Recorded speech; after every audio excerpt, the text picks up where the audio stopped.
பிரேக்ஃபாஸ்ட்டுக்கு இன்றைக்கி bread omelette தான் செய்ய போகிறேன். ஈஸியாக எப்படி செய்யலான்னு பார்க்கலாம் வாங்க.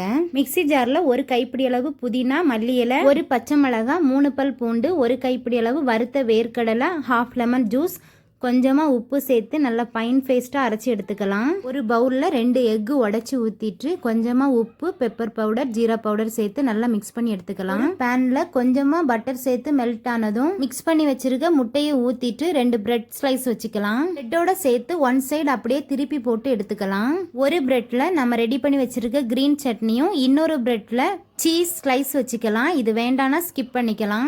அவ்வளோதான். ஓரங்களை ஃபஸ்ட்டு ஃபோல்ட் பண்ணிவிட்டு அதுக்கப்புறமா இந்த மாதிரி ஃபோல்ட் பண்ணி எடுத்தோம்னா சூப்பரான பிரெட் ஆம்லேட் ரெடி ஆயிரும். ரொம்ப ஈஸி செய்கிறது.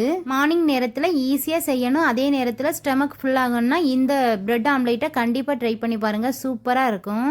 இந்த மாதிரி பிரேக்ஃபாஸ்ட்லாம் செஞ்சு கொடுத்தா என்னோட குழந்தை ரொம்ப லைக் பண்ணி சாப்பிடுவான். நீங்களும் இதே மாதிரி செஞ்சு சாப்பிட்டு பார்த்து எப்படி இருந்துச்சுன்னு எனக்கு கமெண்ட்டில் சொல்லுங்கள். வீடியோ பிடிச்சிருந்தா வீடியோக்கு ஒரு லைக் கொடுத்துருங்க. மோர் வீடியோஸ்க்கு பிந்துஜா லைஃப் ஸ்டைல் சேனலை சப்ஸ்கிரைப் பண்ணி சப்போர்ட் பண்ணுங்க. Thank you friends. டாடா, பாய்.